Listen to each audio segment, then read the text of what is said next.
like to welcome you to the new CUNY School of Labor and Urban Studies. It's very exciting to have this designation. My name is Penny Lewis. I'm a professor here in the Labor Studies Department. And we are thrilled to see you all. We're thrilled to have this panel, which I will turn to in a second. I just want to spend a couple of minutes talking about our school and some of the things we have to offer here. We have been the Murphy Institute. With being a school, we hope to have many more resources available to us to grow our incredible programs. And those of you who do not know about our amazing programs, we offer MAs in labor studies, urban studies. We have a number of fantastic certificate programs. There's information about our undergraduate programs and graduate programs on the table outside.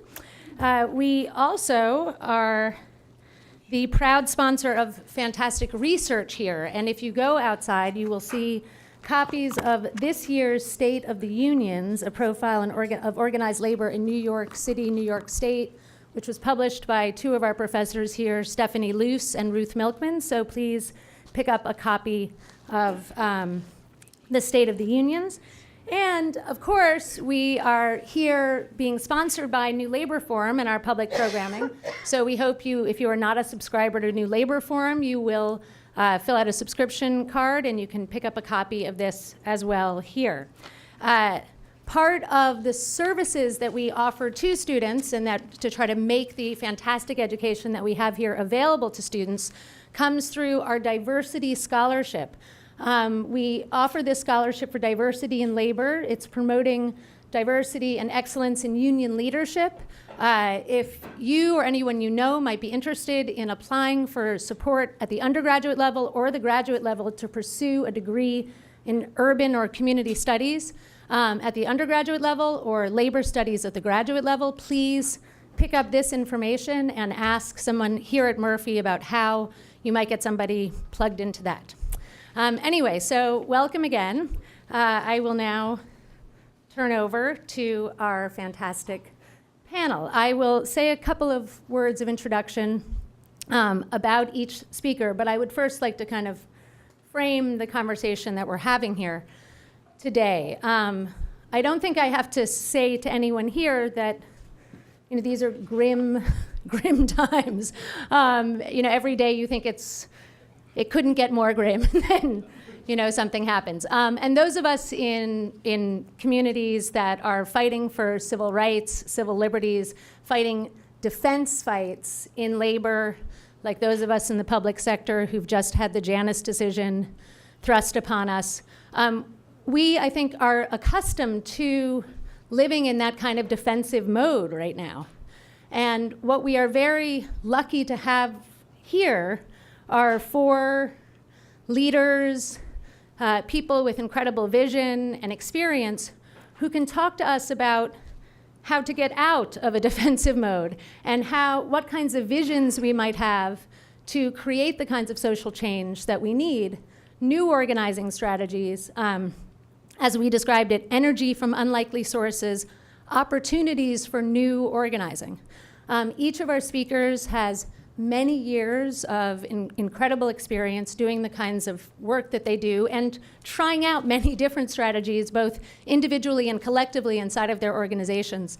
So we are very lucky to hear about the types of possible futures that we could be creating through new organizing with our speakers today. So I'm just going to introduce them, and they will come up here and speak in the order that I have introduced them, and then we will have a little discussion and then open up the discussion for all of us in a Q&A. Okay, our first speaker is Lauren Jacobs. She is the executive director for the Partnership for Working Families. She began organizing factories at Unite in the South and later joined SEIU. Over the course of these years, she has organized thousands of previously non-union janitors and security officers in major metropolitan areas. She led contract campaigns for tens of thousands of workers in Boston and the Bay Area, which resulted in breakthrough wages, healthcare, and other benefits. She is most recently, before being at the Partnership for Working Families, was the National Organizing Director for the Restaurant Opportunities Center. Our second speaker is Professor Marilyn Snyderman. She directs the Center for Innovation in Worker Organization at Rutgers University. Snyderman has previously served as executive director of AVODA, which I realize I did not get I didn't get what the acronym was, but she has directed the National AFL-CIO's Department of Field Mobilization. She has served as education director at Teamsters International Union, and in other capacities as a labor educator, such as being at the George Meany Center for Labor Studies and Georgetown Law School. She has edited a number of volumes, including the Organizing Guide for Local Unions and Numbers That Count, and she has co-authored Labor in the Pulpits with Kim Bobo. Larry Cohen will be our speaker after Marilyn. Larry is the chair of the board of directors of Our Revolution. He is the former president of the Communication Workers of America, which is a 700,000 person labor union representing workers in both Canada and the United States. Cohen has chaired major contract negotiations in both the public and private sectors at employers including Verizon, AT&T, what used to be known as Singular Wireless, now AT&T Mobility. As president, he focused a lot on international alliances, building support and connections between telecom workers in the United States and Mexico, Taiwan, South Africa, Germany, and other countries. Finally, we have Maritza Silva Farrell. She is the executive director at the Alliance for Greater New York, which many of us know from its name, Align. She has led or played a critical role in many coalitions that I think many of us here in New York are familiar with, such as Real Affordability for All, Caring Across Generations, the Universal Pre-K campaign, and the campaign that successfully halted Walmart coming into East New York here in the city. Previously, Maritza worked with the Long Island Progressive Coalition to increase affordable housing, and she has also worked with Long Island Jobs with Justice. She is on the board of a number of fantastic organizations, including the Partnership for Working Families. So we are very happy to have all of you here, and I will turn it over to Lauren. Thanks.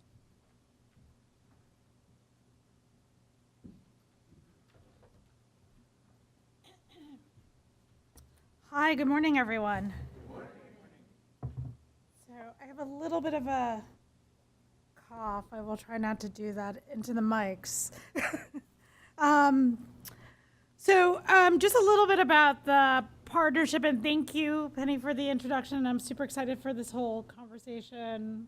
I'm meeting some folks, other folks I've been running these labor streets with for a while.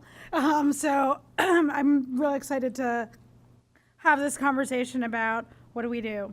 But the network that I'm really proud to lead is comprised of 19 different affiliates. We are permanent labor community coalitions based in metropolitan regions. And what we really strive to do is to end sort of the ridiculous divide, like the divide that never was supposed to happen between community and labor, and really sort of unite those two and unite in comprehensive campaigns that result in changing conditions in the workplace, but also improving the communities in which workers and their families live. You got a little bit of my resume. And I will say, like, I sort of pride myself as a pretty tough organizer. I was very proud when I was up in Boston as organizing director for about 8 years with the Justice for Janitors local up there, earning the nickname from our members, La Dura, which translates to hard, and you can fill in the 3-letter kind of profane thing, but, it's kind of compliment for me, in fights with folks. But I'm also a little bit of a crier. And I think right now I'm trying to think in this moment as we're waking up to sort of confirmed news of a reporter being assassinated in a embassy with our leader, I don't even want to call it leadership, our folks in Washington occupying space.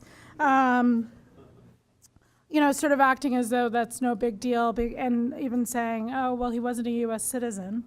I am trying to look for the places that sort of hold me up and keep me sort of in this fight. And so I'll share a little bit of one of those things is that I'm an agnostic person, but I have a favorite spiritual. So it's a little bit funny. My family who are very religious would be like, well, maybe people are trying to talk to you, but we'll we'll hold that. And it is wade in the water. And that spiritual has its origins in I want to say it was the abolitionist movement that slaves organized in the South, right? And it was a signal to people to know how to escape, to go into water. You wouldn't be able to be followed by the dogs that way. And then it was revived in the civil rights movement.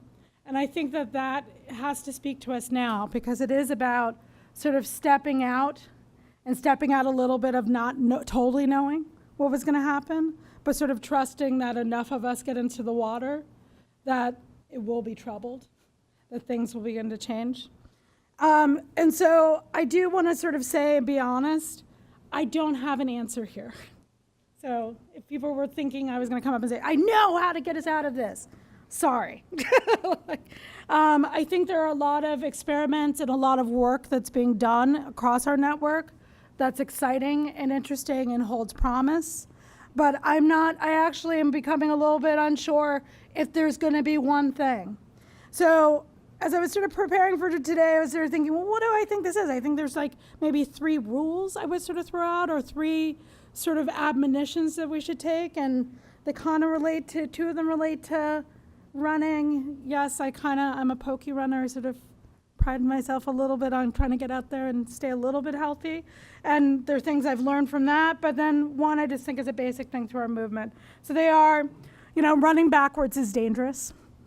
So, I can buy the fanciest pair of sneakers I want. Totally brand new off the decks, like the guys that tried the sub 2 marathon, they have them. It's still not going to get me to a sub 15 5K for folks. That would be 15 minutes and 3 miles. That's not going to happen for me. The last one, which I think doesn't relate to, well, maybe it does. It's power. It's just power, power, power. Remember that. So on the running backwards, I think that, sometimes our movement can fall into a little bit of nostalgia, right? We fall into nostalgia of the 1950s, right? In this period of the post-war boom, we were at almost a third labor density in the country, and people were buying homes, and folks had one income in the family, and this is sort of the story we tell ourselves, and we say, if we could just get back there, right? If we could figure out the way to get back to that density, then we can get things back on track. And I want to sort of say, we need to let that go. So for multiple reasons. That period of time was sort of a bit of an economic anomaly, right? So there was several global and particular factors in our economy that brought that about. But the other real thing is that's not our economy anymore, right? We're trying to say we need to get back to manufacturing. That's sort of gone, right? And sort of saying we used to make things. That's gone. We do still have a lot of people working. We have a lot of people producing value for corporations that are based here or do a bulk of their work here. But, sort of our reliance on if we could just get back to the form of the labor, of the boss-worker relationship that we're most comfortable in, and then things will be right, that's dangerous, right? That's us sort of saying, well, we can't, basically putting ourselves into a quandary where we won't be able to move. The other thing is just to say the 50s weren't all that great for many of us. I was there were many compromises, right? There were many folks, my family, other people's families in this room, that were locked out of that, and, like both, structurally and also by law, right, or by action of the government, locked out of that period.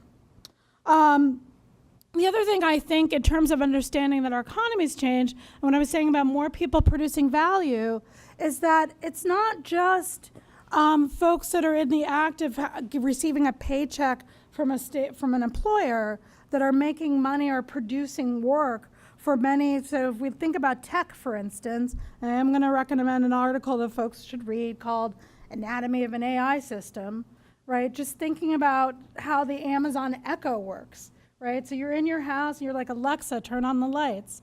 In that act, that person's performing work for Amazon. The system is learning how to read your voice. The system is starting to learn things about you. The system is learning things about your purchasing habits, things about how to better market and predict, right? So that is a change, right? And it's something that we can either be, oh my God, things are changing and scared of, or we can view it as an opportunity to say, more than ever, people that may consider themselves the community side of that equation versus the folks that consider themselves the labor, the work side of that equation, have more in common than they ever did. And so that creates new possibilities. And I want to lift up some of the work that's going on around my network while I drop my pen.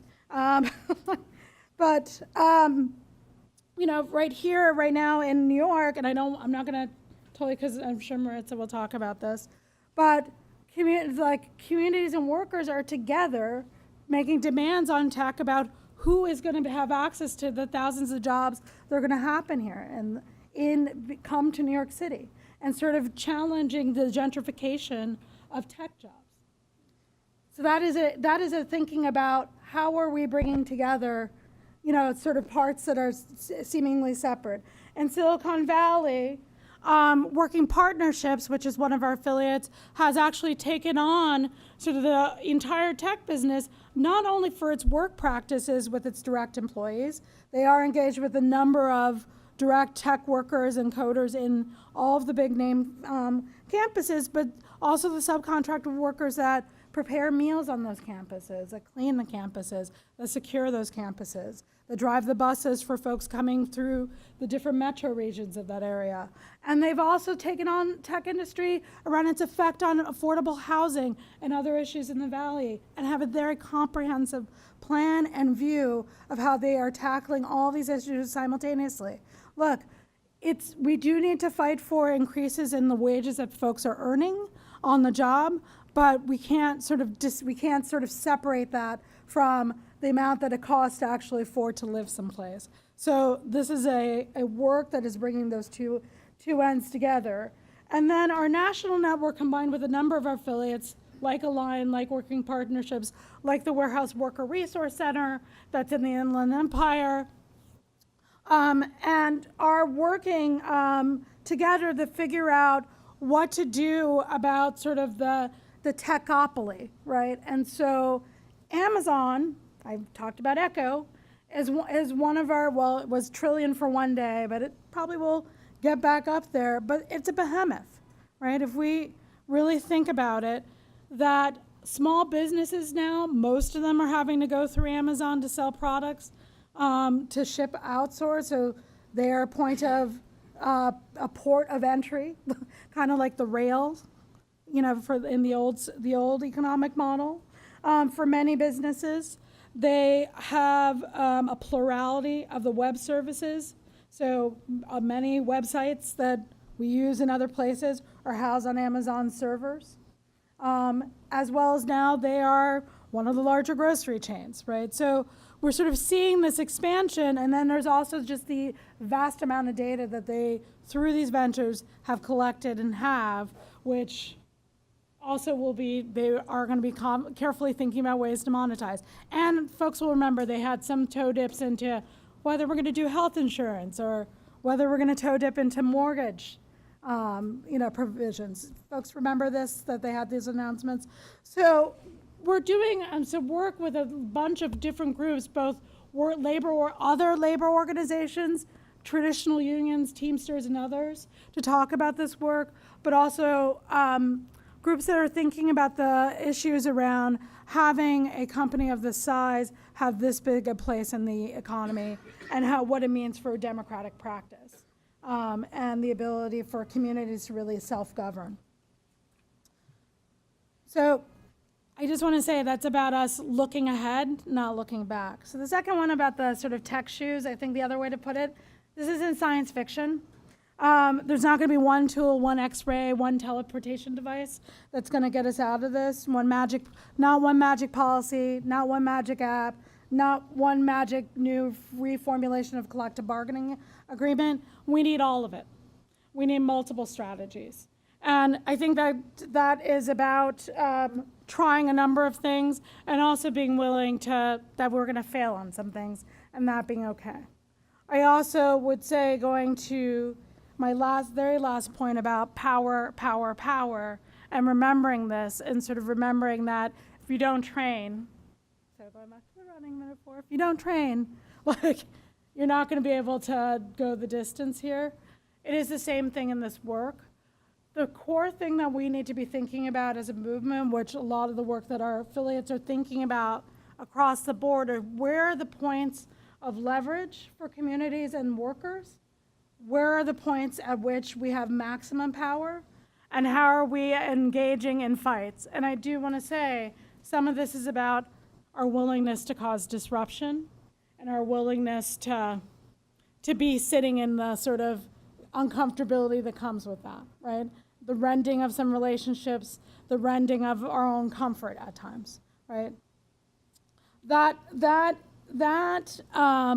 in terms of poking at and sort of going directly at the issue, I will break the first rule a little bit and say, I think the one thing, if we were going to look back at the past labor period, that is the lesson to take from this, is that the way we got to the last sort of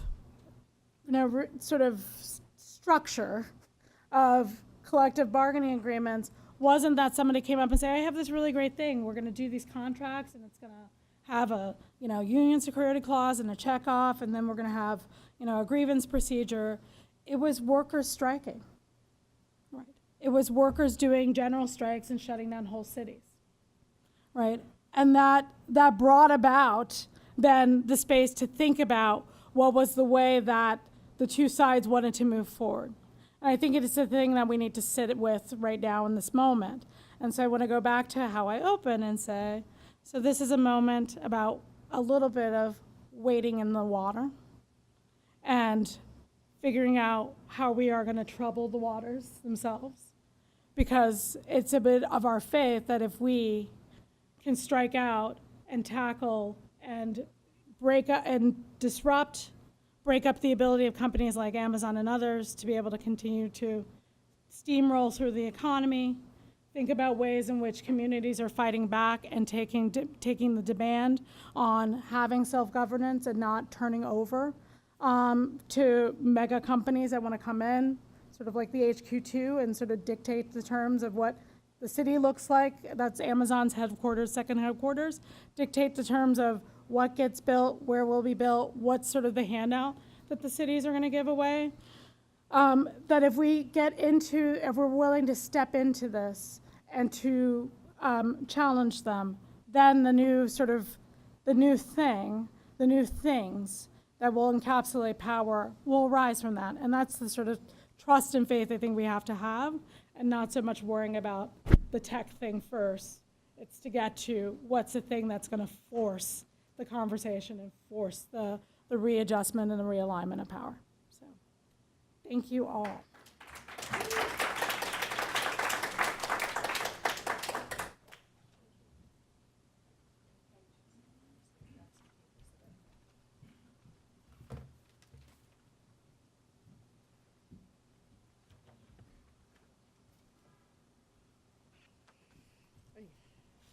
Good morning.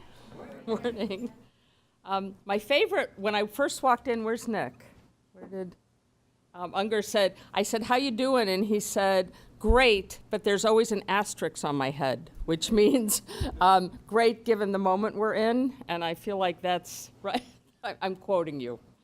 Anyway, it's a privilege to be here, and just to be with both leaders here and all of us trying to grapple with how we're dealing with transforming our movement to build power. Does that sound right for everybody? What we're ready to do? It's great to see Lauren here, who is like an extraordinary leader. Yes, women, sorry, right? An extraordinary leader, right?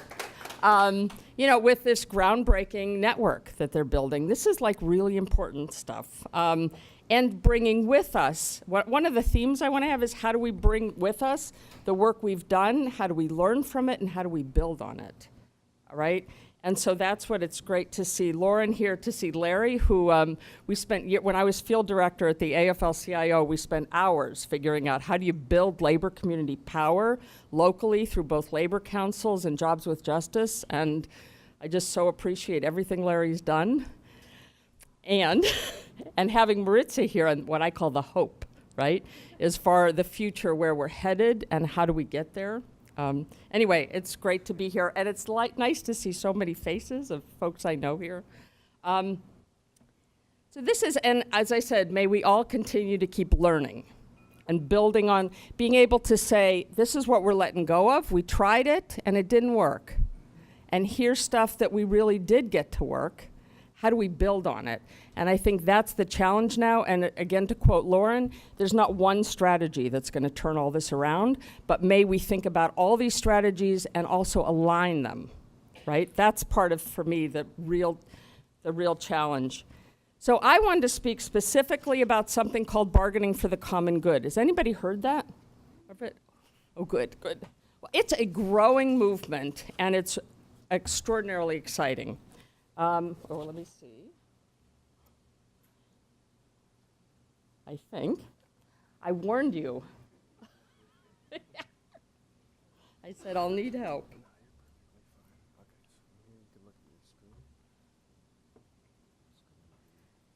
So bargaining for the common good is about starting to reimagine how we're operating right now and how do we think bigger. And again, to pick up on what Penny said, not to go on the defense and go inward, but actually go outward to build power. Anybody ready to go on offense? Anybody? Is anybody here ready to go on offense for a change? Right? This is like we have to. You know, it's taking on teachers getting pitted against parents, or healthcare workers getting pitted against patients, or bank workers, Larry, right, getting pitted against customers, right? And transit workers. I mean, you can go on and on. I see Molly here, right? It's like, how do we shift this narrative, but also do it in a way that builds power? So there's a growing movement that's happening that helps lift up both the workers, our members, right, in the movement, but also lifts and connects it to both the communities they're part of and also the communities they live in, right, and the communities they serve, which is the heart of the bargaining, and taking it to the heart of the bargaining process, which is not something unions have done much of, that we haven't. We've tried, but not enough. Ironically, employers keep narrowing the scope of bargaining, right? Any of you had that where they keep narrowing and getting it smaller and smaller, and then all of a sudden we're focused on, you know, a quarter more here, or like wages and benefits, right? So who wins when they narrow the scope of bargaining, right? We don't. Then they're saying, oh, look how greedy those nurses are. Look how greedy these folks are. This is shifting this. To me, the two challenges are, how do we tackle the narrowing of the scope of bargaining, and to the inward focus? Like this whole with Janice, one of the things I just want to be really direct about is I worry that so many of us are looking more inward and on the defense. How do we talk to a smaller and smaller group of our members to try to keep them on? Does anybody have that experience? Anybody seeing it? Right? It's true we have to talk to our members, but it's also how do we do it in a context that reimagines what's possible and also inspires them that the labor movement is a vehicle to change the world. Anybody ready for that one? All right. So this isn't new, right? It's like we're building again on what many of us have been working on our lives, but it's reimagining bargaining, which is when, how many of you, when members are most focused on the union, right? That's when they are. How do we reimagine that moment and actually expand and re-inspire our members?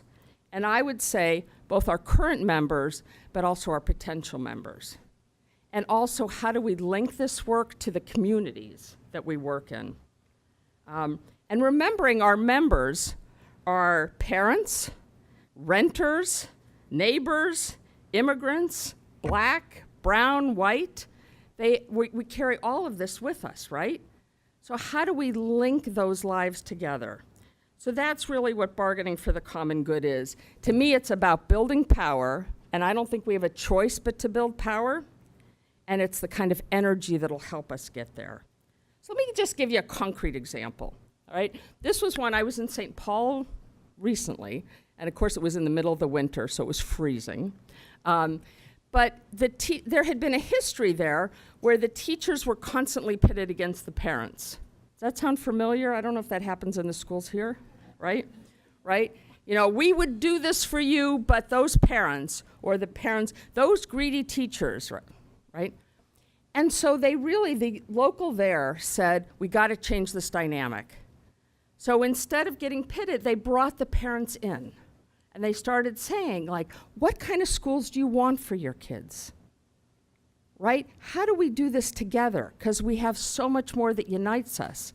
And as a result, the parents not only came up with all kinds of bargaining demands, then the union brought the parents with them to the bargaining table. How do you think management reacted? What are they doing there, right? It's like it shifted it, and all of a sudden the management's saying, this isn't a mandatory subject of bargaining. And how do you think the parents felt?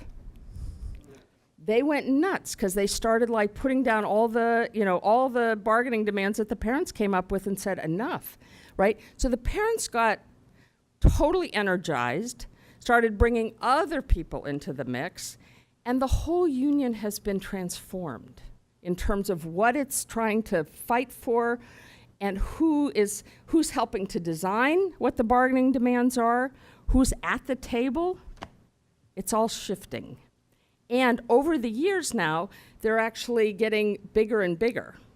So for example, they've also connected with racial justice groups in the community. They've also connected to housing groups. Now, what does housing have to do with our kids? Right? What does race have to do with their kids? Right? They then recently, they put over a demand and won it around restorative justice. Does everybody know what restorative justice? It's a way in the schools, right? So instead of disciplining kids, and just suspending or expelling kids, how do you actually restore? How do you help people succeed? So they put this whole bargaining demand, and I will share with you a whole bunch of bargaining demands, but around racial justice. They also, what do you think the impact is for banks to foreclose on families during a school year? Does that have an impact on kids? Okay. The teachers union, right, put forward a demand, right, that said that the school district shall not work with any bank that will foreclose on families during the school year. Have you heard of something like that before? Right? And they got it. But they only got it because they built power, and they built those alliances, and they built that connection. You with me? All right? Let me give you I'll give you another example, is the city, I better go fast. Anybody here Fix LA? I'm gonna show this video very fast. I think. Hold on. You know what? I'm not gonna show the video unless, show it? Okay, if you can help. So again, there were certain people who were trying to defund the public sector in LA, which will surprise you, right? The same people who are trying to defund public services, I think, is it going? Yeah, you can go. My name is Simboya Wright. I'm a wastewater collection worker for LA Sanitation, City of Los Angeles. As a wastewater collection worker, I help maintain the city's sewer system and storm drain system.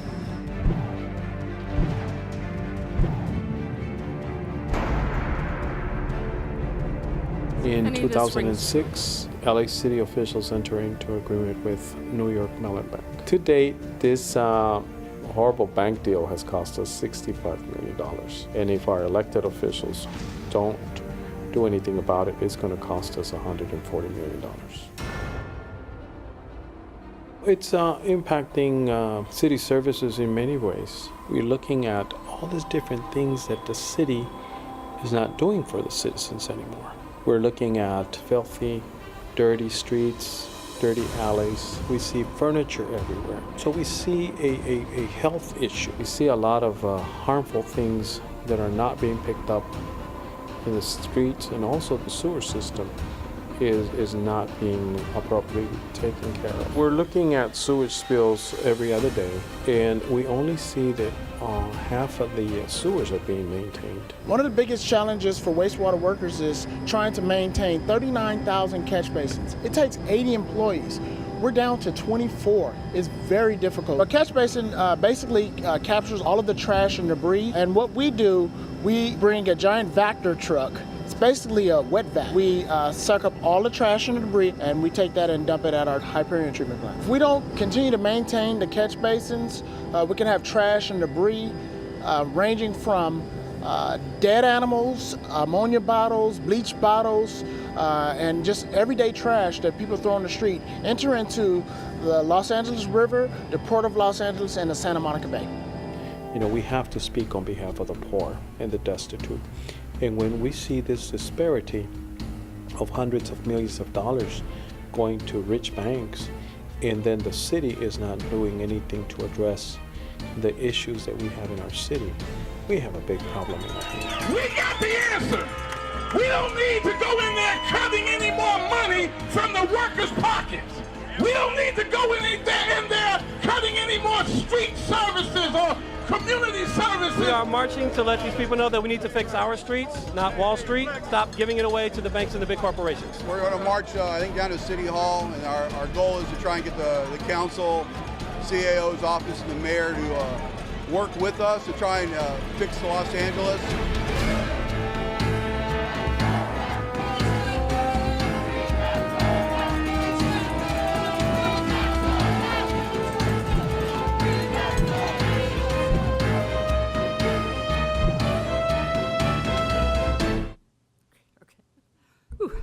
All right, so here's the bottom line. What we were trying to show is both alignment. You'll see here, I hope. Wait, oh no, I don't want the video again. This is my single weakest, many of weakest. Next, why isn't it going here? The next slide. So here's the bottom line. Several groups came together, and instead of, that's fine. All right. Thanks. There was an alignment to go on offense and to disrupt. Just to underscore so much of what Lauren said, it's like groups came together. What they found out, they did research and realized that the city of Los Angeles, when they were with the same characters that were defunding the city of Los Angeles, right, were actually then loaning money back to the city of Los Angeles. Do you know how much the research found that there were that the city of Los Angeles was paying $300 million just in fees? You know, on your credit card, we're not talking about paying it back. This is just fees. Do you think the city of LA could have used that $300 million for something else? Could have fixed all of the streets? But what, again, the brilliance of this campaign is that what they did is they didn't do it just as a jobs issue. This was a community issue. And they thought about how to take the issue and expand who was all involved with it. So here's the bottom line, because I know I'm short on time here, is that what we've been trying to do is this is happening in more and more places across the country, And it's been great because we've been able to convene folks across the country who are working in different areas. And we've lifted up some key elements that are outside. We have handouts for you that actually talk about what are the key elements. And we're not going to go through them all, but the bottom line is it's expanding the scope of bargaining. How do we think about intentionally expanding it, right, beyond wages and benefits, to go on offense and really identify and expose the real villains? Because there are folks profiting off of all this. We cannot forget that. And how do we do that? And especially, I think it's just getting worse. Actually, I know it's getting worse. How's that? To engage community allies as partners in issues and in the bargaining campaign. People love to be involved, and it just builds strength for both, for all of us. To center racial justice. And this, I could say, we should put this as 4, 5, 6, and 7, right? Because it's so critical in this, and there's systemic racism that we need to take on that employers are pushing and supporting. That this is the other thing we're learning, is that when we're in, that these campaigns have a way of inspiring our members, that we talk to them, find out what their issues are, and can really fight about those issues at the bargaining table. It's powerful. And lastly, and also leveraging capital in our campaigns. Anybody deal with pension funds, endowments? That's our money in many of those cases, right?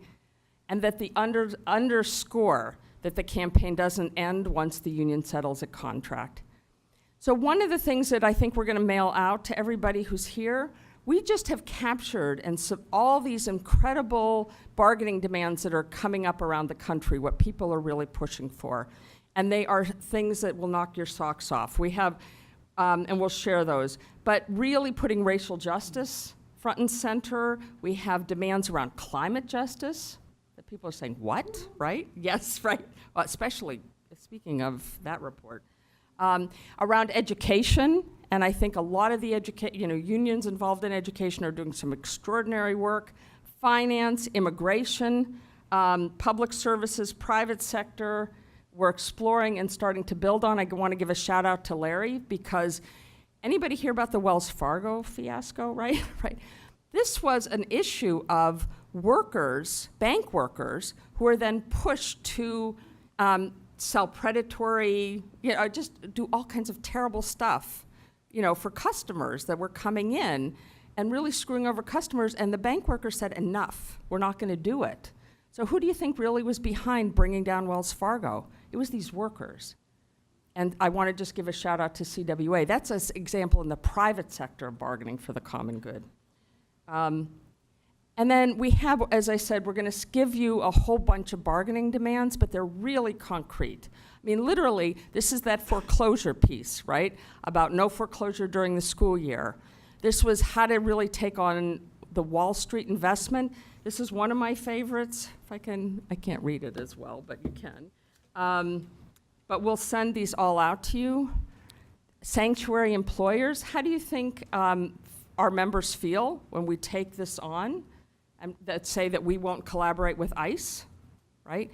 It's really powerful. And again, this is a growing movement. It's one of the pieces of what I would say the puzzle and the strategy. And we're really inspired, and we can't wait to work with you on it. Anyway, thank you all. And thank you for the help on this.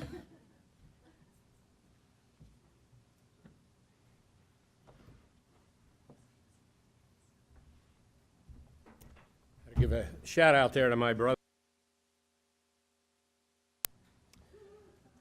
He's also been the whole time I was president. You have to give more money to the Murphy Institute. You have to give money to the Murphy. So it's fitting that he's here, Paula.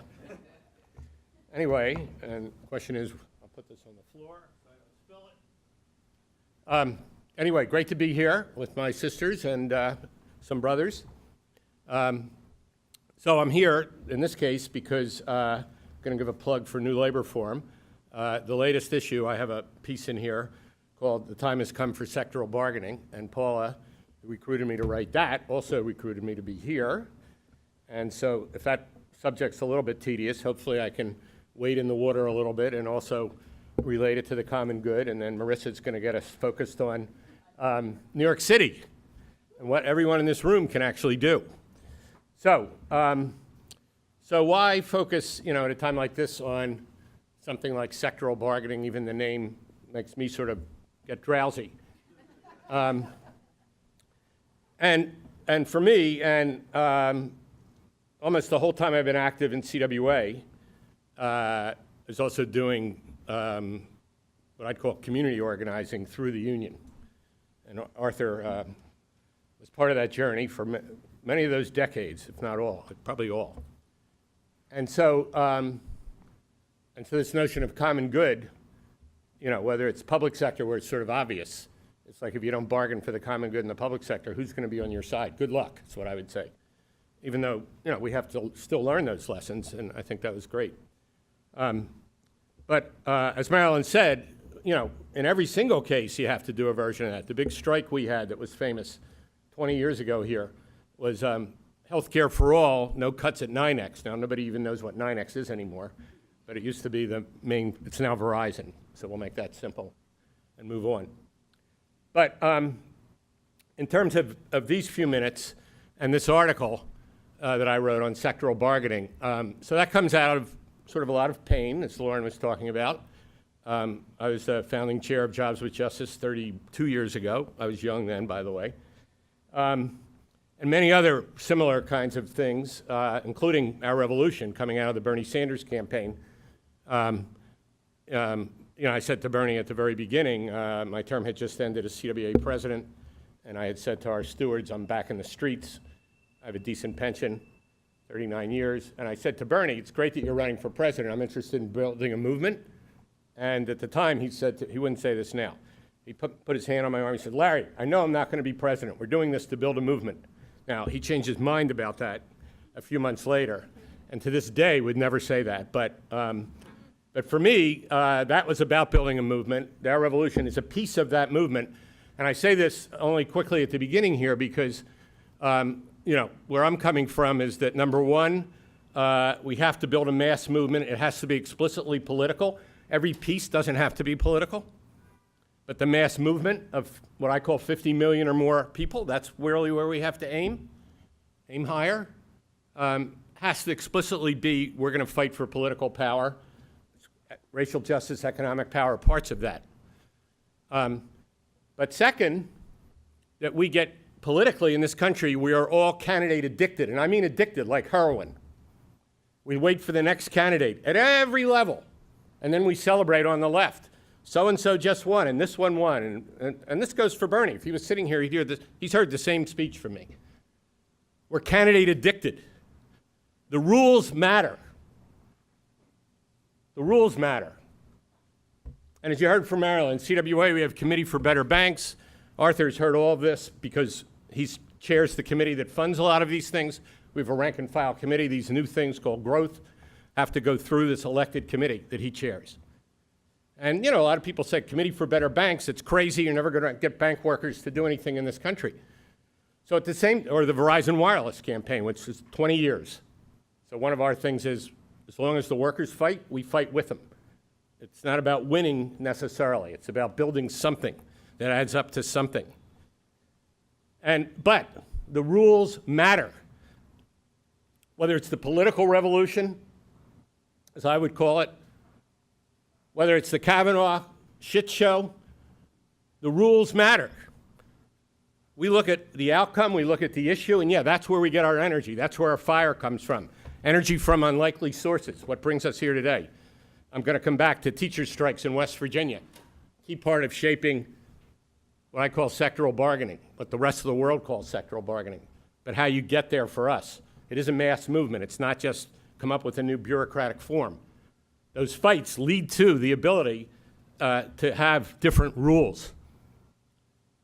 But overall, our politics, we suffer from literally the worst rules of any democracy. We never talk about it. I just spent 2 years, people thought I was crazy, vice chair of the Union Reform Commission of the Democratic Party. And I'll offend you all. You have the worst Democratic Party in the country by far in New York. It is not a close call. It is not democratic. It is rigged. It is a disgrace. And get this, in those 2 years, 21 people were on this thing, and we ended up changing most of the rules of how a president gets nominated. Doesn't change the rule of how a governor gets nominated in this state or anybody else. It doesn't change the rules about how Crowley can go into a diner in Queens, where Arthur lives, and get elected again, chair of the Democratic Party of Queens with 10 people in the room. These are rules. It's not just who runs for office. It's not just, are you ready to work your heart out as a bank worker and get fired because we're going to organize in the streets. We also have to change the rules. We have to understand what rules work in the world and not just say, which I'm very prone to, let's hit the streets, it's mass organizing, it's spontaneity. I love that, honestly, my entire life. Growing up in Philadelphia as a kid, fighting Frank Rizzo. Most people here don't know who that was. But, yeah, well, anyway, I'm not getting into that. I only had 15 minutes total. But afterwards. So the rules. So that's how I come to this article and this work.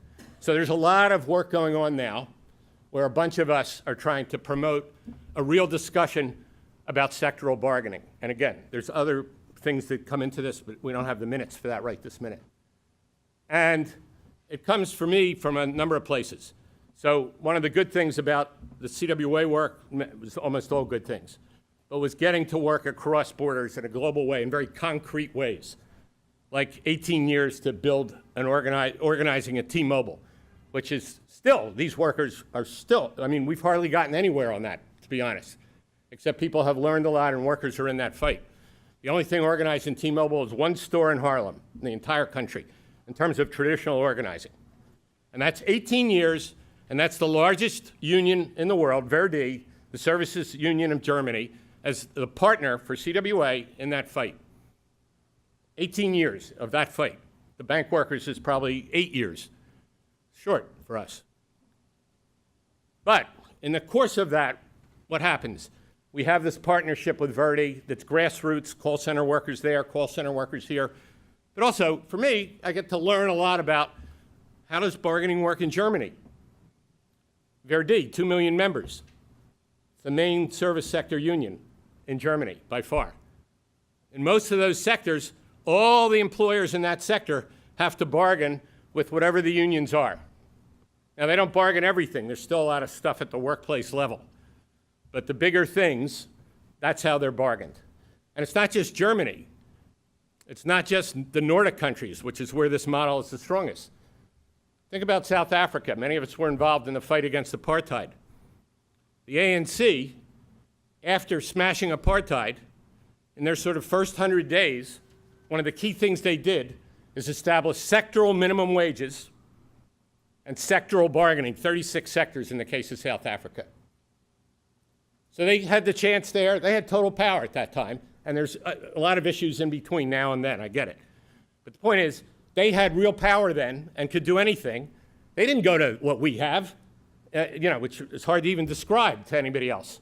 Enterprise by, we're talking the private sector now, enterprise by enterprise, no federal sector bargaining, and yet federal workers accept it. It's the only country in the world practically where there's not collective bargaining in the federal sector. But anyway, back to the private sector, and half the states, no public sector bargaining now. No, in South Africa, they looked at the Nordic countries in Europe.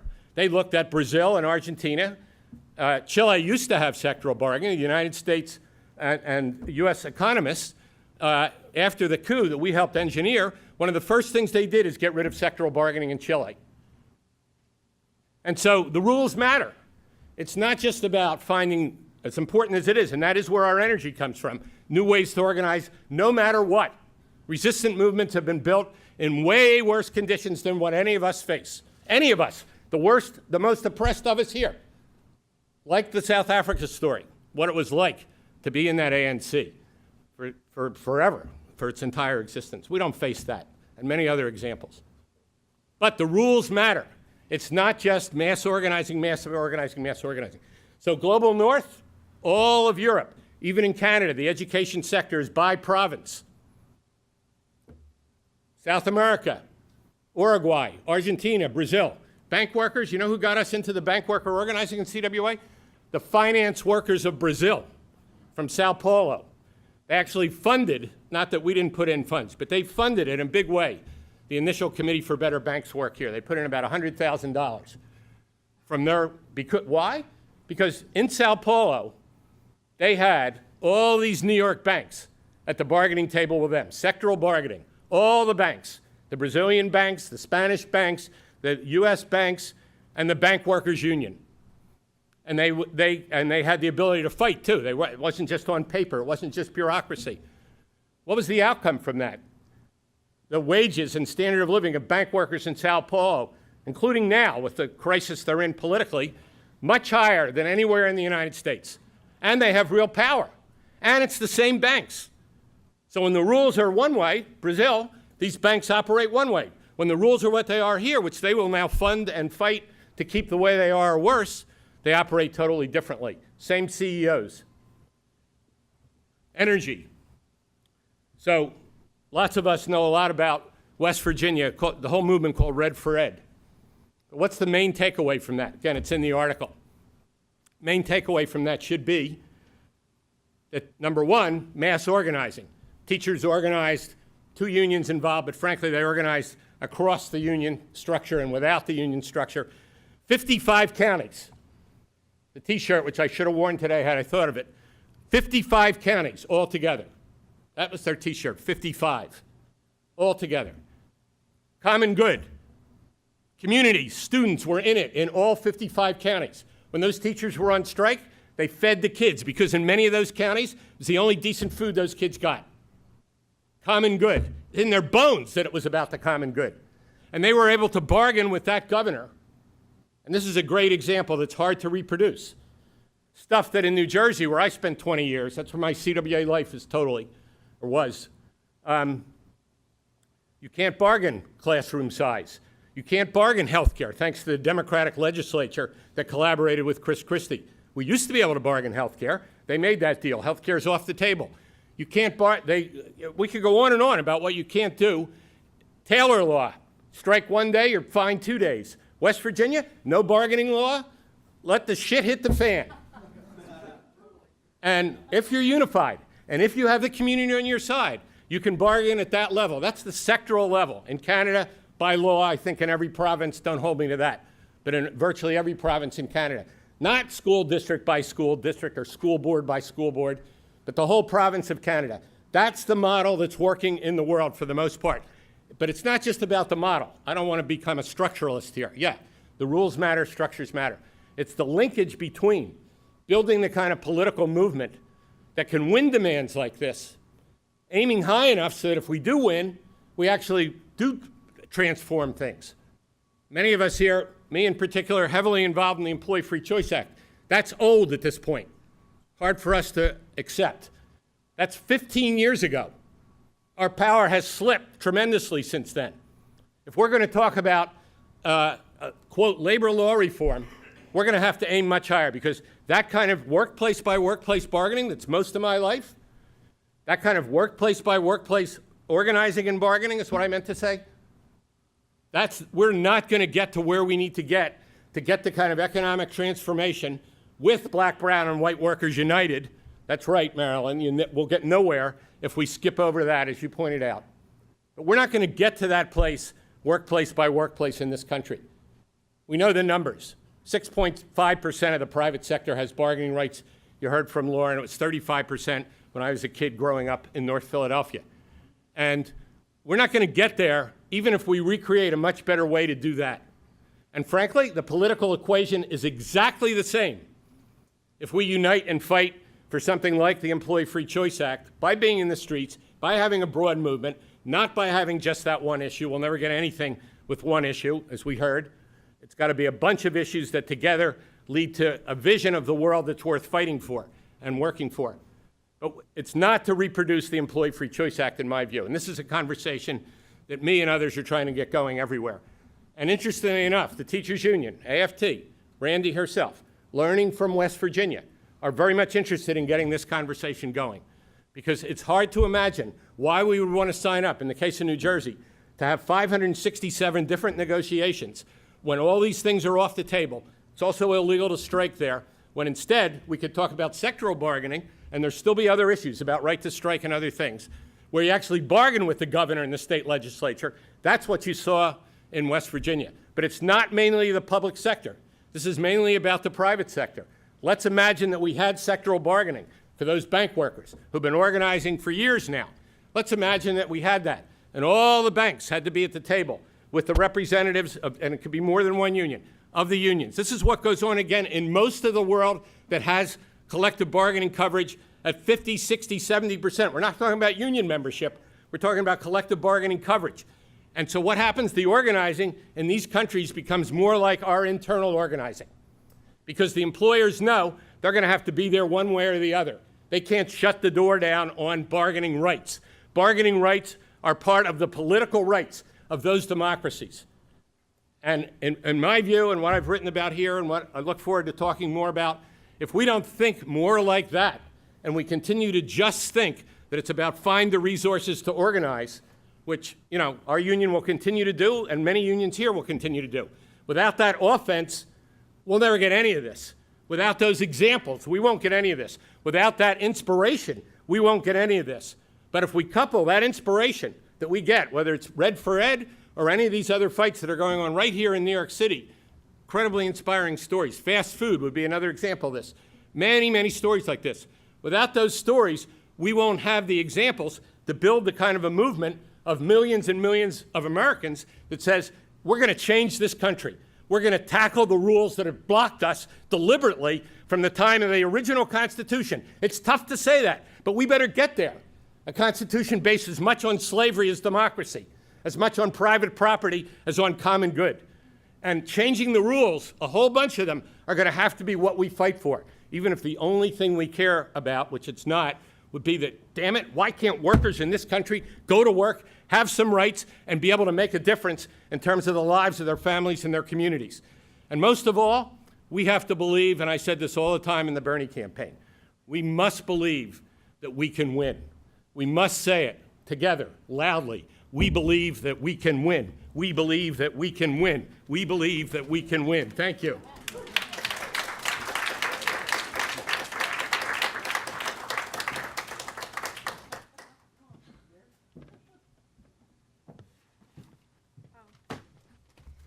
Wow, thank you. Yes, we believe that we can win. Thank you. Well, good morning, everybody. I am extremely honored, actually, by being here, by being invited to speak with all of you. You are my mentors.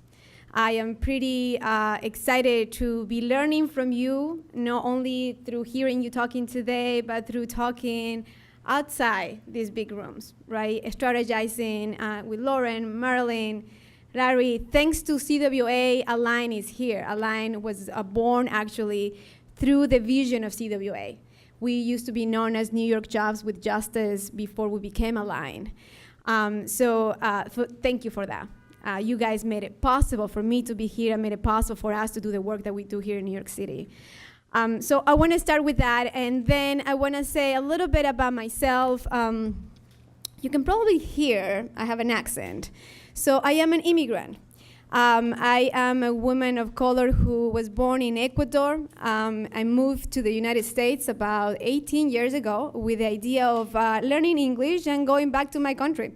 Well, it didn't happen. I ended up staying here mainly because I was very passionate about the work that I was doing during my time in college, organizing with the United Students Against Sweatshops, with NYPIRG. And I was extremely excited to see that this work can happen here without being afraid. I used to do similar work when I was in Ecuador, and it was difficult.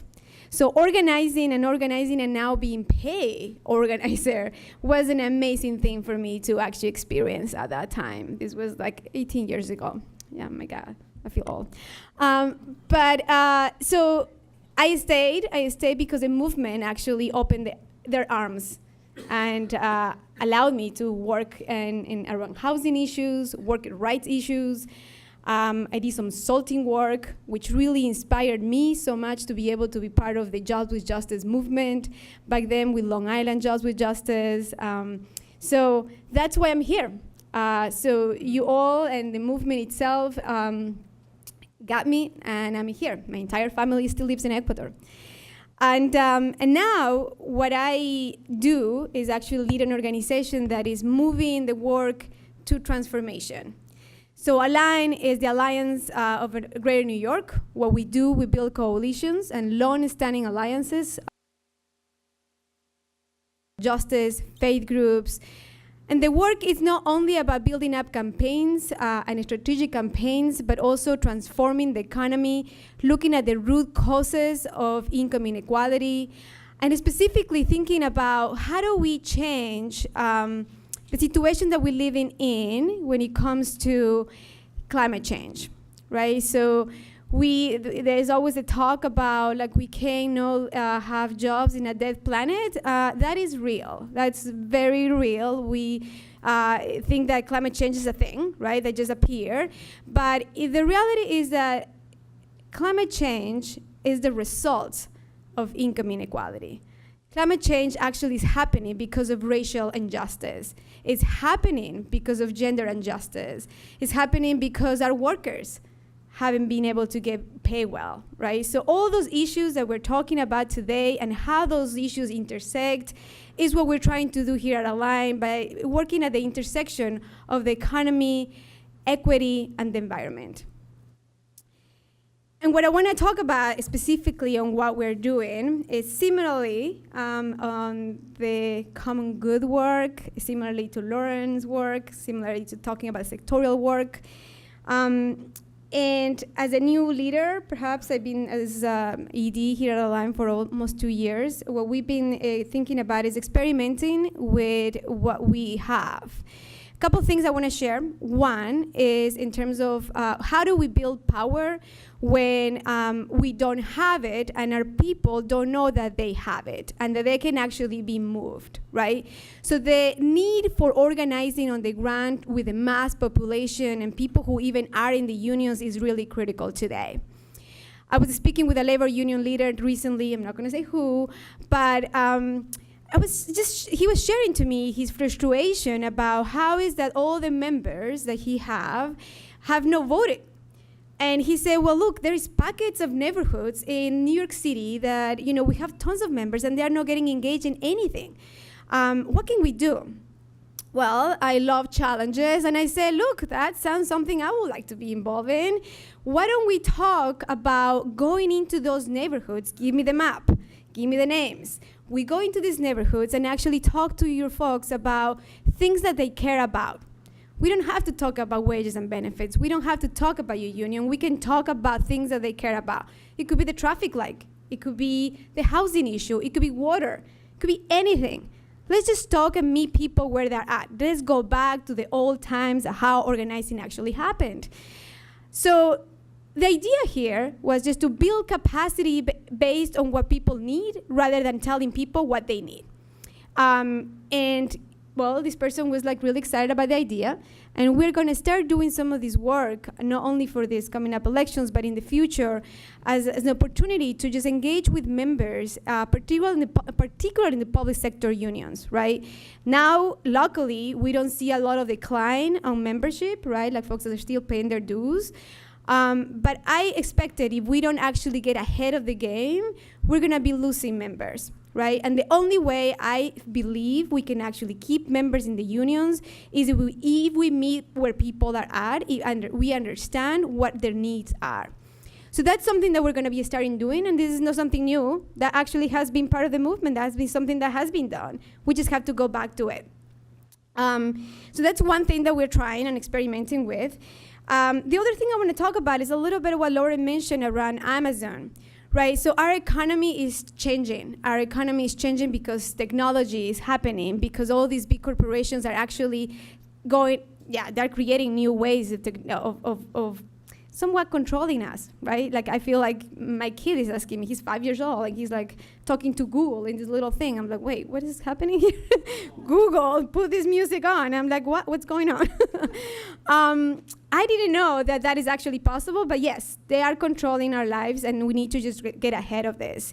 But at the same time, we have seen in New York City a huge amount of gentrification on housing. And Laura touched on this, and what we're seeing also is that the gentrification of housing with this new technology, we also are experiencing gentrification of jobs.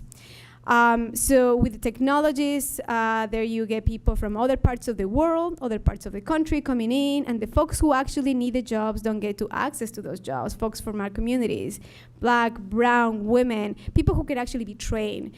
So we are thinking about moving more into like the campaigns that can train folks in those communities to be able to access to those jobs, rather than saying, we're gonna create jobs here. I'm the mayor of New York City, and I'm gonna be the best at this, and we're gonna actually move in the direction of creating jobs for everybody, but not really. So we're gonna get ahead of that. And lastly, the other thing I want to talk about, which is I think the most important one that we're experimenting with, is around worker cooperatives.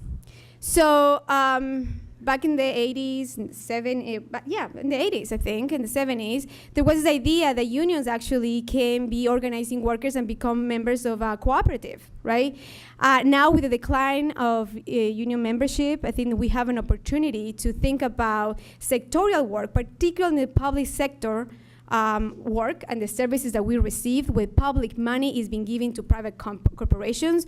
We can actually get that back and have those companies become unionized. But not only that, but also be owned by the workers. And because we work on issues in terms of reducing emissions in our city, ensuring that there is clear, nice air, we also want to ensure that we bring electric vehicles.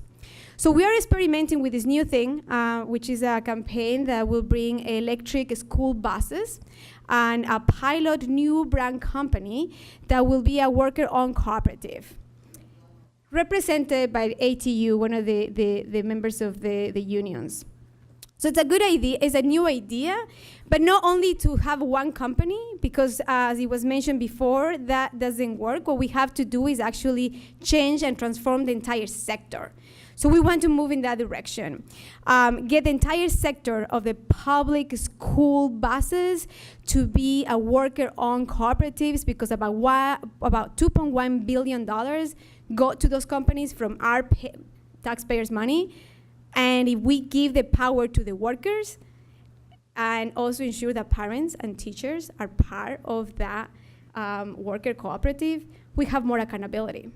So what I want to show quickly in my last few minutes is a video that from a rally that we had a couple weeks ago, where we have all these folks coming together, similar to the common good. Like, let's just come together and see how we can actually build up the kind of companies where workers can actually own the resources.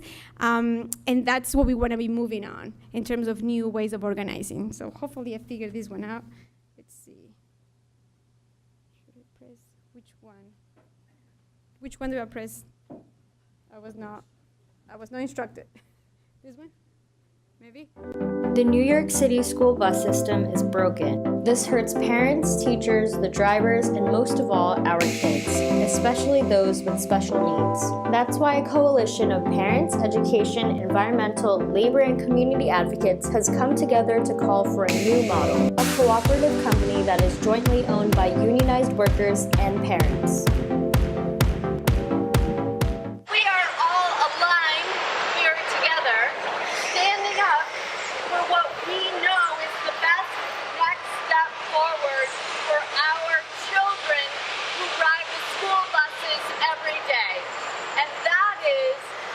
Environmentally safe school bus that is run by a worker cooperative, that is run by people who believe in fair wages, who believe in environmental justice. Parents have rated these companies, and they've all been one-star, failing grades, We've known about this issue, but nobody has taken charge to make something happen. And today, I'm proud to see all of these people coming together. We have city council, we have parent groups, we have environmental groups, and we're all calling for change. Now is the time. I represent 7,000 school bus workers in the city, and this is such an important issue for us. Imagine living in a community where there's a bus depot with 300 buses, and every morning in the winter when the weather's 20, 25, 30 degrees, and they have to be ready to get out on the road. You can imagine what that yard and that community has to deal with diesel fuel. Electric buses make sense. Clean air. Those buses filled with fumes, and not only the driver and the attendant have to breathe them in all day, the children have to breathe them in all day. But electric buses will solve that. I represent all the parents in New York City that have to deal with the school buses. And this year has been worse. I'm going for the mayor, the chancellor, and the senator to look at this problem, that there's more than what meets the eye. New York State has committed to invest in electric vehicles, and New York City can show leadership by investing in the country's first unionized worker and parent-owned electric school bus co-op. This is an important step in transforming our economy from the bottom up, in which workers and communities control their own resources while protecting the health of our kids and reducing pollution.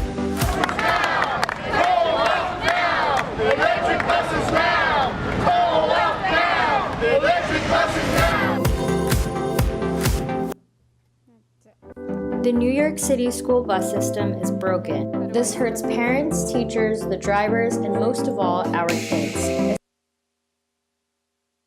why a coalition of parents, education, environmental... The New York City school bus system... There you go. Got it. Got it. Yeah, I didn't know that we have a tab here. Okay. Well, this is an example of what can we actually be doing today, just to get workers to be not only organized, but also for them to own resources and for our communities and workers to come together. So I think my time is up, but I'm happy to answer questions once we get to the conversation. Thank you very much.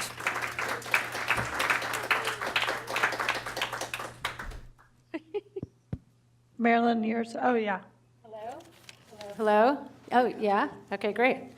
Thank you all so much for, it's a little too loud, for those great presentations that were filled with, I think, really important and inspiring ideas and admonitions, as you said, admonishments, as we move forward, because Lauren, I think the point that you started with, which is there's no one silver bullet here. You know, we can't, and this was really repeated across the panel, that we can't imagine that there's going to be one way forward given what we're facing, and that we have to be ready to experiment and innovate and try everything, and try working together towards these kind of common goals and common values.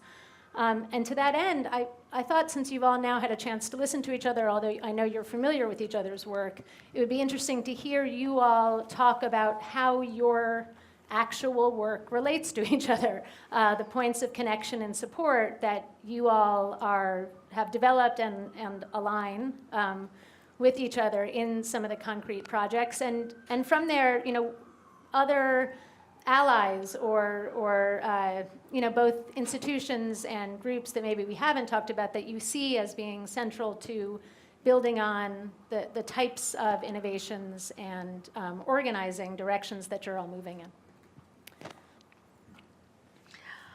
Yeah, I mean, I you know, this was fabulous for me. I was happy to go first, so I got to be totally in the moment with each of you, and just I think this is going to be a very rich conversation.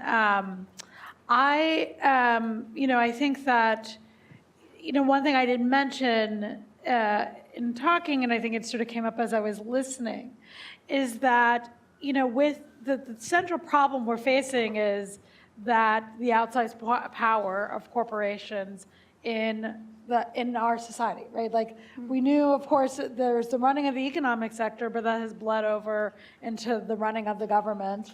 and the run, just the design and sort of rhythm of life, right? Every sort of little factor is driven by what is best for business. And that sort of came up in each of these. So if you're looking at the issue that's happened in LA, and that's repeated in several cities with the financial sector sort of completely extracting tons of money out of the system. I think in terms of, what is happening in in public schools or other instances with sort of the privatization of work and, sort of applying a market-based model to something that is a public good, right? That plays out. And I think to, Larry's larger point, just the complete disruption of the place of regular folks to run. I mean, just thinking about what happened in West Virginia, this was an instance, because in the background, the Red for Ed also called out the coal industries. Like, how do we have some of the wealthiest companies in the state, but have like the most impoverished school system, right? And that you have the sort of the living, breathing example of the 55 counties united, of the outpouring of folks on the streets, the parents being locked into this sort of laid bare that the citizens weren't in control of their own government. That was really sort of the heart of the conflict that was being wrested there. So I do think in the midst of all that may sound really grim. It's like, oh my God, what are you going to do? Well, I think that it does sort of lift up this thing about it brings us all together. And so the thing I was talking about, like more people than just workers produce value, right? For companies, it's folks that own credit cards, right? So every time you use them, right? Every time we take on debt, we're producing stuff, right? We're producing money into the system. It is also along the lines of what I was talking about, all the passive data collection that tech does of us moving around and how we're using things. So every time I do my Lyft app, they're not only sort of tracking what I'm doing, they're understanding patterns of how people are moving around the cities. This sort of starts to change, and maybe we do envision a different, I think it's both like sort of the questions around different models around how workers do sectoral bargaining, but is there a question here about whether more people than just workers should have unions, right? And just sort of thinking a little bit about this is stuff that's been started with tenant unions that are moving, and a movement like groups like Right to the City, ACE, NYCC have been very engaged and worked like this.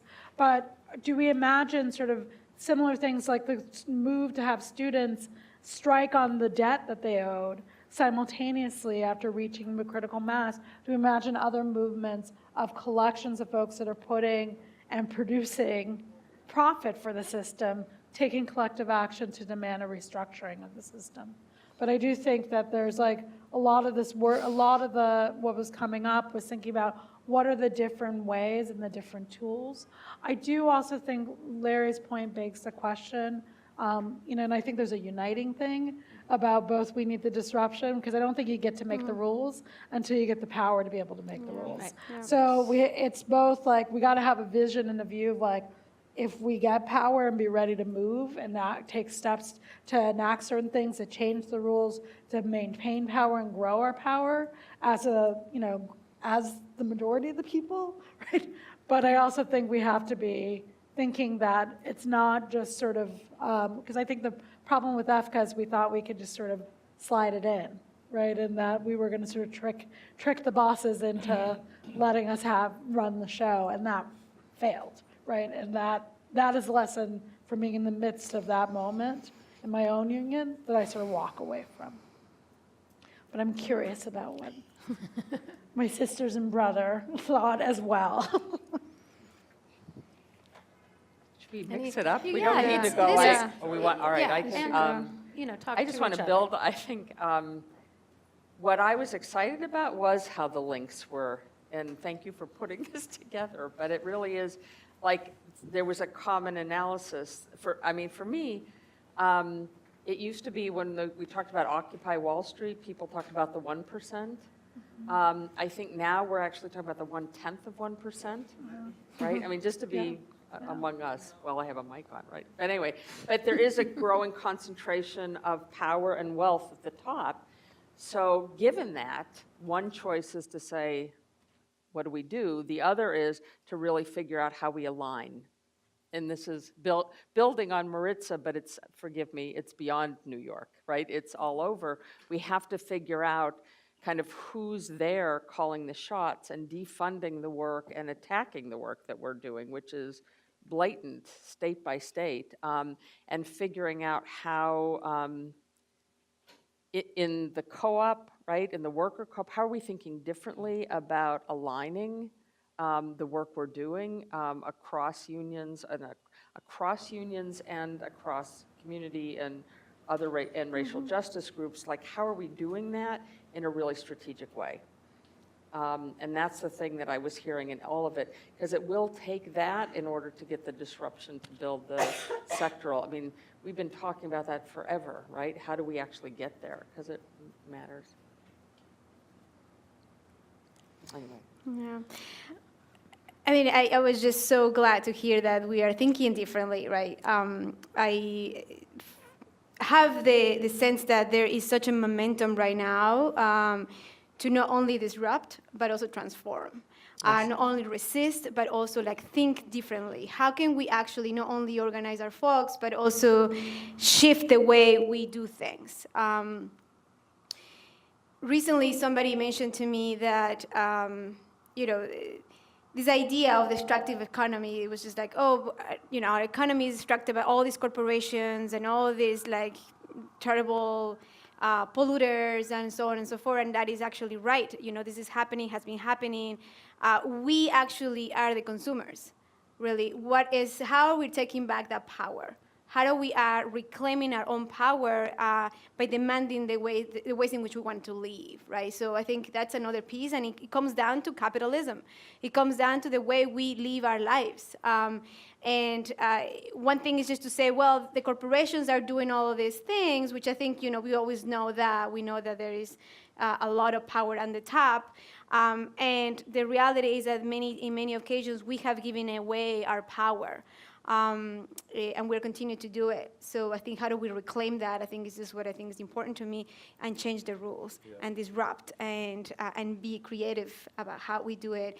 And the last thing I would point out is that I do think it's not about one institution. We were having a chat earlier, and it is about how do we all see each other as one. Really, how do we actually band together? Because it is about that. It's as simple as that, and I feel like sometimes it's just like, this institution says this institution says that, who has the power between each other? And that doesn't help. It doesn't help our movement. It doesn't help our people who want to organize, because the perception is, the progressive movement is fractured. The perception is, you guys never get along with each other. Get it together, right?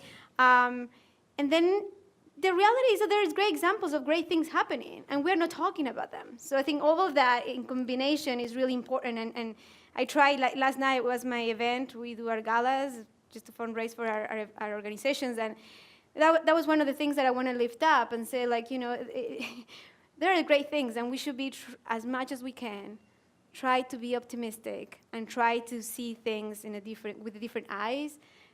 As much as we also wanted to make the changes and transformations that we want to see. Transforming systems is the thing that I feel like we can be doing to disrupt and create new rules. So, is this working? Yeah. It's hard to tell the difference, right? Says push. There we go. All right, forget it. So, I'm not going to add too much to this, because I think when three people... Okay. Yay. Oh, I love this. I mean, I think we've already heard how we overlap and how these things fit together. So I could really just wait for the next thing, maybe? Sure. Is that fair? Sure. Yeah. And I think given time, the next thing should really be from you rather than us going back and forth, because I'm sure that folks in the audience have questions, and we'll take a few at a time so that you all can speak to them. And so I saw your hand first. I saw one back of you, sorry. And then you guys will be next, okay? Please wait for the mic so that I can go. Over here first. Hi. Thanks, David. Good morning. Morning. A lot of the comments I'm going to make have to do with education. And I believe that if we don't educate our youth to think in the ways that we're fighting for, we're wasting our time. Because they work against us while they pay off their student loans, all right? Until they come to the sense that their mortgage is going to get foreclosed on. Changing the rules. We should change the rules. Comes back to education. 9/11 is a teachable moment because it was a forced general strike. Giuliani had to beg us to go back in the stores and shop again for months. But we don't teach it that way. We take their rules and we regurgitate it. Randy had to learn a lesson about charter schools and nonsense, and I'm glad that she might have learned it now. But when she was up here, she was working against it. Because, and I got in trouble in the left forum of speaking about this because a lot of us don't know union history. The 1968 strike in New York was very important because that's when the unions worked against parents, okay? And a lot of the schools that they closed down and tried to divide up and put charter schools in, because the 68 thing was about community control, and we also wanted after-school activities, meaning teaching activities for adults and things. So in other words, the utilities in the schools, like swimming pools, were made for the poor people in the neighborhood to make use of. Something the Panthers talked about, much like the breakfast program, which you guys made use of, okay? That was flipped in 68. And it was taught for a long time that pitting teacher against parent.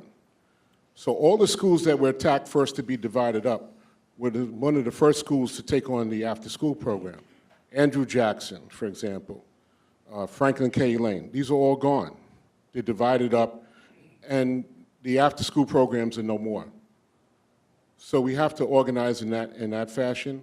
And the tech industry is one of the most ecologically violent, destructive, disgusting industries because every year and a half you have to buy a new computer and the other computer goes in the garbage to destroy the earth. Yeah. We should be training our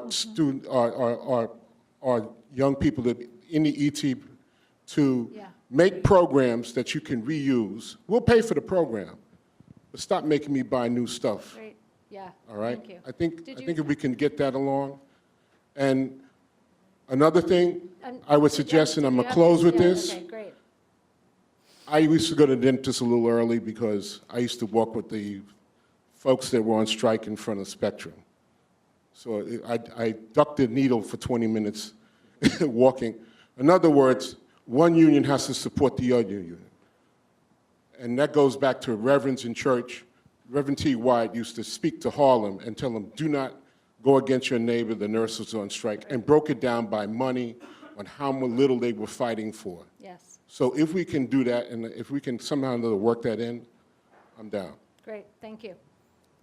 Our second was you, yes, and then Don. My name is Eric Weltman. I'm a Brooklyn-based organizer with Food and Water Watch.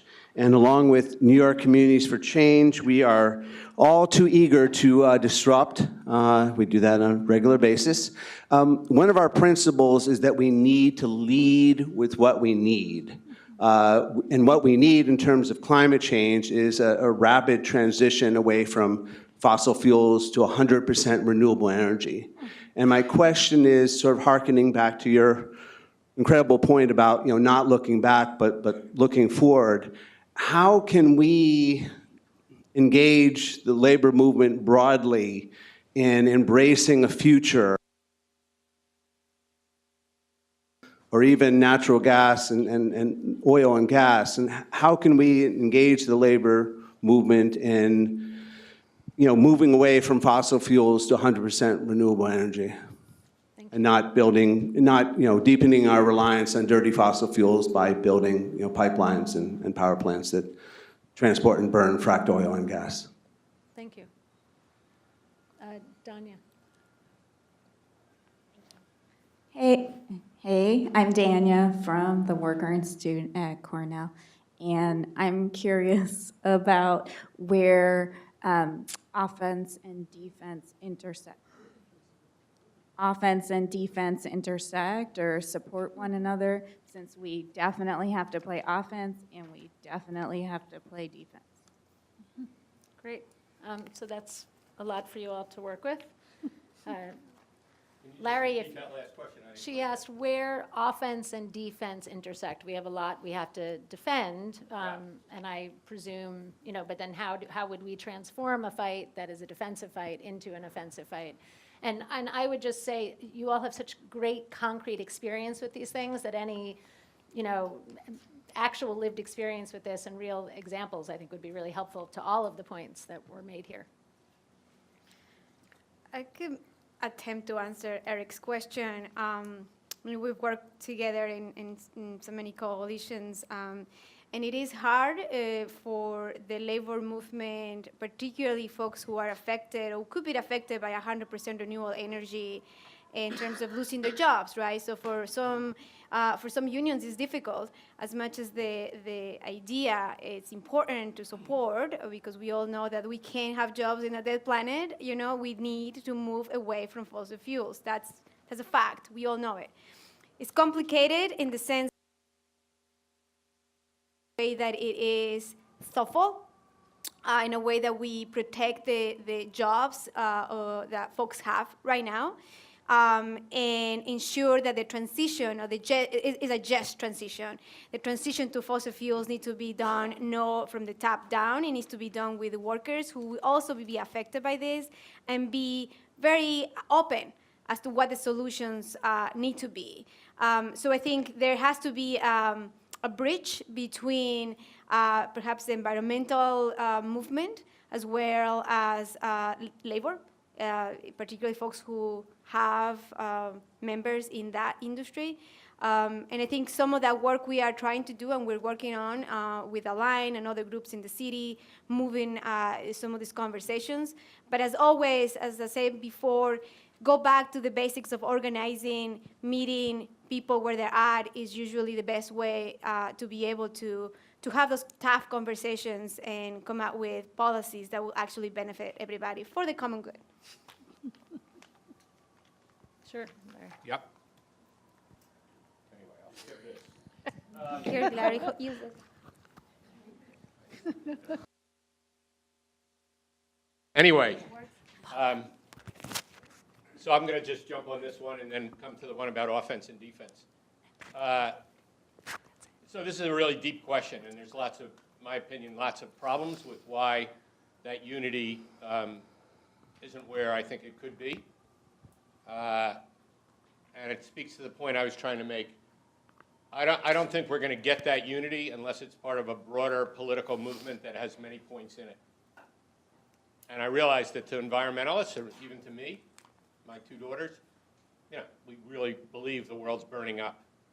And so it leads to this crisis situation where that issue must come first. But I don't think we're going to have the political movement to tackle that the way it needs to be tackled, which is, literally trillions of dollars in economic transformation. People talk about future of work. The amount of work to transform this economy into a sustainable one is literally, people calculate it. It's tens of trillions of dollars. So the $5 trillion we just wasted on 2 wars, continue to waste. It's way more than that. There's like more than enough work. Somewhere in that frame, and then how would you get there? And then back to some of the things I was talking about. What would the world of work look like in that world if there's no rights for the workers when they show up to do that work? What happens to the school bus drivers when this city, as rich as it is, contracts out the work in more and more pieces? And the DC fight around that, I know much better the numbers. You end up with $10 an hour bus drivers. And to relate it to, what I presented, you can have a sectoral minimum wage campaign for transit workers that says $30 an hour. It's not just, minimum wages are not just about the poorest workers. And part of the way, offense and defense, part of the way we get to sectoral bargaining, which I really do think more and more, we need to totally recreate what bargaining looks like in this country based on the best examples in the world where it actually works. But part of the way we get there for us is not just mass strikes like the teachers in West Virginia. It's also mass campaigns to actually revolutionize the the wage structure in a place like New York. And yes, I'm totally for that co-op strategy. ATU's a great partner of most of what I do. But there's also no reason why there can't be, this city council in particular, can't adopt legislation that says either all bus drivers, all transit workers, the minimum wage is going to be $30 an hour. Or a number that works. I'm just making a number. It's not 15, that's for damn sure. And it's Democrats. And I can tell you that in D.C., I'm much more familiar with what they've done there. They have deliberately, the Democrats, who are all but one on the city council, to push those wages down. And they get away with it. And so it goes to the broader political movement, what I call party building that we have to do one way or another.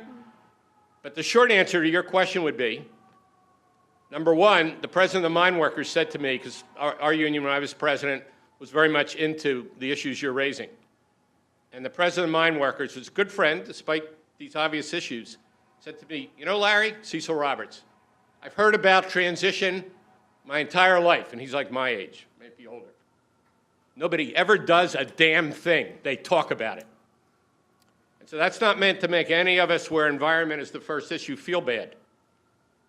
I was in a meeting with a bunch of union presidents. This is what goes on during the Obama years in the White House to talk about very good environmental issues. John Podesta was running the meeting. I said, John, there's never any real transition money. Why do you think you're losing political capital in every manufacturing and resource-centered place in this country? Because you never do anything for people who live there. And you come down with rules that destroy their lives. And so I would say if we're serious about climate change and we want to build a movement of millions and we want it to be a working class movement, it's going to have other things in it. At the minimum, it's going to have to talk about what is democracy and that we don't want fossil fuel money going to Democrats or Republicans. We don't want any corporate money going. And if we build that kind of a movement that says no corporate money in the elections or we won't support you, and we build political organization, whether it's Brooklyn or anywhere else, that's based on the 6-to-1 that you have in the city, you don't have it beyond the city elections, somewhere in there we can get working class people together again. But we're going to have to aim higher, unfortunately, I would say in this case, not just at the obvious, which is the world's burning up and what are we doing? So I should say, we are basically at time. And so I want to make sure that the two speakers who haven't come back around this, if you have last things you would like to share, and I would also encourage everyone, if you have questions, and I'm sorry if I wasn't able to call on you, the time got eaten up, to come and speak with the folks who can stay, to read Larry's article in New Labor Forum, read Marilyn's article in a previous edition of New Labor Forum, which we also have out there because she wrote about bargaining for a just economy. And I think Marilyn is making available to us in a Dropbox that will go to all of you who've attended today, materials that can help you concretely think about her projects. And we invite the rest of you to do the same so that everyone here can get more information about these fantastic projects that each of our speakers have worked on. So Marilyn and Lauren. I just, again, want to thank everyone. I think we have to be having these conversations and, as Larry was saying, aim higher. But I also think the other piece I want to lift up is I worry sometimes that we all have the rhetoric, like everybody talks about it, but how do we act differently? And that's really the challenge in front of us right now. And how do we both act differently and act together? I actually no longer use the word coalition because I've signed on to too many. It really is like alignment. Like how are we strategically aligned to really go on the offense? So anyway, that'll be quick. I too want to thank all the folks who came, my co-panelists, for like my wheels are clicking. So this is like, helpful for me and just my own evolution of thinking about these issues. I guess I, just want to, throw and say that I actually think that, sort of going back to like that first point I made about like running backwards is dangerous, is that our defense has to be offense. And so things feel very scary right now because we are in a moment where sort of the sort of hegemonic framework that we've all operated under is being rent asunder, but that's an opportunity, right? That we should be rushing in with new ideas and new visions of how things can be structured. So on Eric's question around how to get labor, I think we also have to reframe how we talk about the environment crisis. It didn't start with fossil fuels. It started with the exploitation of human beings. Yes. That's how this happens. Yep. So we have to frame that saving the planet is a labor issue. Yes. It is about workers having dignity. It is about women and people of color being being treated with dignity befitting of what we deserve as living in both those identities. So I do encourage us to be brave. And that is to be brave and to dream, and then to actually say those publicly, because if we don't actually speak it, it's very hard to begin to act on it. Great. Thank you. Thank you all very much, and thanks to everybody who is here today.